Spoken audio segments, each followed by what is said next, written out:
LDBC, this is your boy Coach Shelton Harrison. You're live on the Coach Shelton Harrison Combat Sports Show live. Hi guys, I'm going to speak from the heart in this video, okay? I'm going to speak directly from the heart in this video, and that's just the way that is. You know, this person, and I apologize that I missed this message. I get so many that I didn't see this one, but, you know, you told me that you have a lot of things going on in your life. You told me that, you know, you lost your job. You told me that, you know, your significant other, you know, cheated on you. You told me that, you know, your parents don't love you. You know, you got all these things, and you told me you feel like you just want to give up. Well, I'm going to tell you something. I can't blame you. I can't blame you for wanting to throw the towel in. I can't blame you. I can't blame you for wanting to give up. And you told me, you said that, Coach, I don't even care if you mention my name. And I'm going to tell you something right now. I'm not going to mention your name. I'm not going to mention your name. I won't say a word because I think that your problems are between you and whoever you choose to share them with and God. I think that that's who your problems are between. And I don't need to say your name. But I'll tell you this right now, okay? If you give up right now, who are you going to teach about the testimony that you're going to have? I'm not a high-level spiritual person. I'm just not, okay? I do believe in God. I believe in my God. I believe in the Creator. And that's what I believe. And I have to tell you, I could take the easy way out and tell you that the Creator has a plan, but what is His plan? See, evidently, you know, you reached out. See, this video is not by divine. This video is not by coincidence. It's by divine appointment, and I'm supposed to be talking to you about this situation. I know you want to give up. I know it'd be days. It used to be days that I just felt like I don't want to do this. Literally. And I'm talking about in the past. There were days that I just felt like, you know what? I just don't want to do this. But see, I'm going to tell you something. Your life, you got to understand what your life means. Because if you sitting here and you thinking about reaching out to somebody, if you reaching out and you told somebody the complexity of this problem, then that means that you don't believe your life is over either. You say, I understand psychology, and I know all too well. You work hard. You work hard for yourself. You work hard for your children. And see, your children need to see a testimony. Your children need to see a testimony. They need to see how to get through trials and tribulations, because when they get to school, and you know, they got that person that's bullying them or picking on them all the time. And, you know, your kids got to understand, they got to learn how to get through tribulations. And that's going to be the topic of this video, how to get through your tribulations. You see, right now, you're in a bad place. You're in a bad place right now, and nobody understands how you feel. Nobody. But you. You can't live in this generation, and you can't be like everybody else. You see, what is going to separate you from everybody else? What? What's going to separate you from everybody else that's having a problem? You see, the difference is, okay, the difference between you and everybody else is that you're going to have the guts and you're going to have the fortitude to deal with your problems and get through your problems versus sit and complain about your problems. I used to do it too. I used to sit and complain about my problem. I'm so tired of being sick. I'm so tired of this. Life ain't fair. Boo hoo hoo. But you know what I did? I looked in the mirror. I got up one morning and I looked in the mirror. And when I looked in the mirror, I looked and I said, you know what?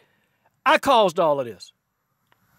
See, most people don't want to look in the direction of the mirror. Most people don't want to look at themselves. Most people don't want to look in the mirror and say that this is my fault.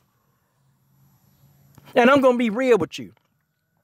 Why did you get laid off? Why did you get laid off? You see, in layoffs, I'm going to tell you something about working a job. And I don't want you to take this the wrong way, because I am going to uplift you.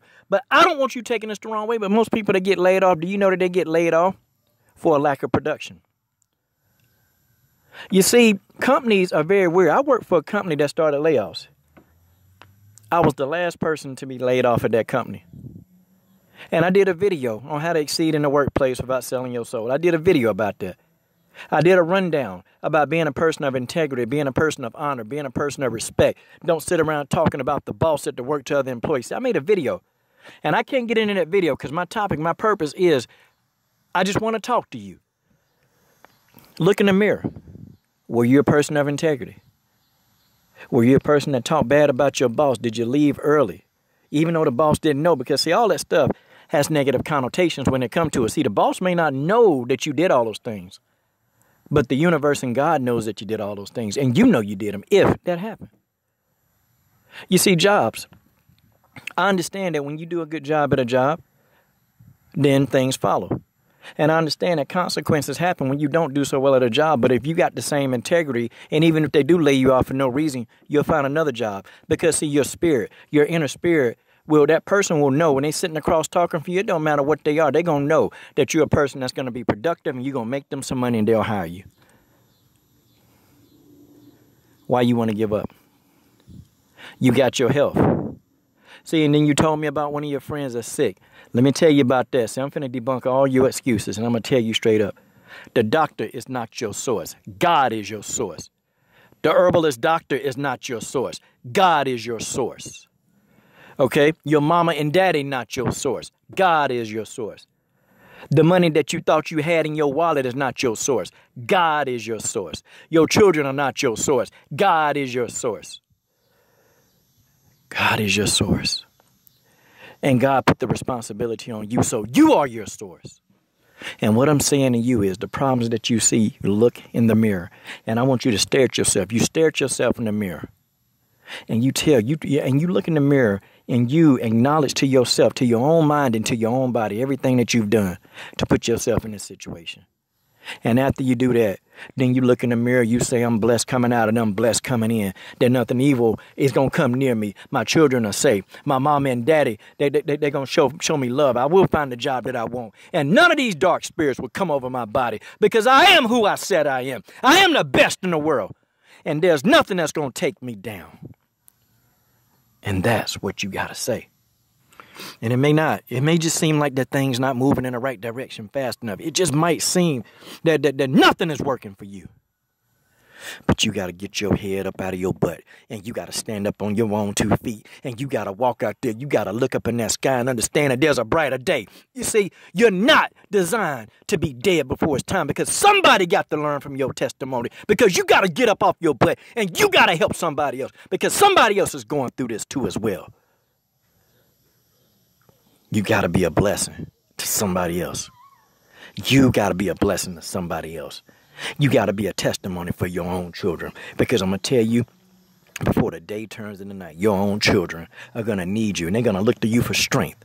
And are they going to see this person who trying to give up, who crying and sobbing all the time? Or are they going to see somebody who going to get it? Are they going to see somebody who's out there trying day in and day out to make things happen for the family? You see, you. And people never want to look in a direction. I'm going to tell you, when I was homeless, when I was sick, I didn't want to look in the mirror. I tried to blame everything and everybody. I tried to blame my mom. I tried to blame my daddy. I tried to blame my grandmom. I tried to blame everybody. But I didn't want to look in the mirror at my own self because I was the one. I was the one that did what I did to myself. It wasn't them. I grew up in the environment, but see, I had the mind to change my environment. You got the mind to change your environment. And it starts with a thought. No, you may not have the right money. No, you may not have the job you're looking for. No. But you got your health. And you got a mind to make a decision. You make a decision. You want to know how to get out of this mess? Then you make a decision. Stop sitting there crying up and down the halls in your house. And stop letting your kids see you crying and sobbing. And you get out there. You stand up and you look up and you say, I am more than a conqueror, and I'm the strongest being that there was ever created. See, you got to speak life into the whole situation, and you got to start telling yourself that things is going to get better. See, a lot of this stuff is all in the mind, and it's positive thinking, and it's positive meditation. And I tell you, I give you an experiment, and I did this experiment at home. I did it with flowers. I did it with rice. I said negative things to a jar of rice, and in a matter of months, that jar of rice turned, the white rice, okay, this was white rice, that turned rancid. I said positive things to another jar of white rice. Nothing happened to it. I said positive things to a plant that I was growing that died within 2 weeks. I said positive things about another plant. That plant grew strong. You see, your mind is a dumping ground.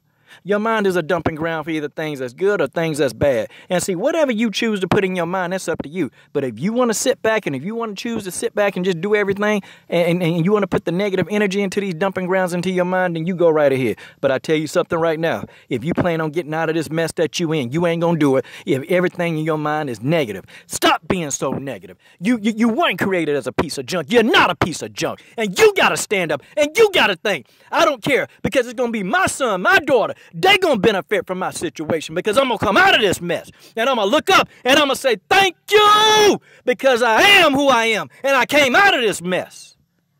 And I'm telling you, if I can come out of this mess, then you can come out of this mess. Stop talking about how you want to off yourself because things ain't going right. Stand up like a real person. Be the person that you're bound to be. And don't you think about that you're going to fail. It's not time for you to die. It's time for your destiny. It's time for your future. You got a future, and death is not your future. Don't jump out in front of a car. You told me that you wanted to run out and right out in front of a car. I'm here to tell you, stop. I'm here to tell you, stop. You said you thought about putting a gun in your head. I done tried it too, and I'm here to tell you, stop. You said you want to take a bottle of sleeping pills. Stop. You said you almost thought that you were going to jump off a bridge one day. I want you to stop, stop, stop. And I want you to go towards positivity. That's what I want you to do. You see, I'm passionate about this thing because you know what? Because if I'm not here, and if I can't do what I have to do, see, I had to think I had to come out of this because so many young people, so many of them, they depend on me. Because, see, every day I walk this earth, it is a testimony to these kids that if I can do it, that if I can come out of my mess, that if I can just do everything wrong on God's green earth, if I can do it, then they ain't got to be out here selling their bodies. They ain't got to be out here slinging no dope. They ain't got to be out here gang banging. They ain't got to be out here missing school. They ain't got to be out here on the street. They ain't got to be because I'm standing up. And I'm telling you right now this day, August the 6th, 2017, I'm telling you this day right now. I'm telling you this day. 12 years ago, I wasn't the person that you hear making these videos. I was the scum of the earth. And I'm going to tell you something right now. And it was somebody that spoke life into my situation because I wanted to off myself as well. I wanted to do just what you wanted to do. And I'm going to tell you something. This is serious. This is serious. You look in the mirror, you look your own self in the eye, and you look yourself in the eye, and you tell yourself that it's not time to die. It's not time. It's too much to get done. And I need you to stand up, and I need you to get the job done. I need you. When I tell you that I need you, Coach Shelton Harrison needs you. I need you. I need you to do this. I need you to do it because if you don't survive, then the world is not going to get an education from you. And that is just the way that is. I'm done.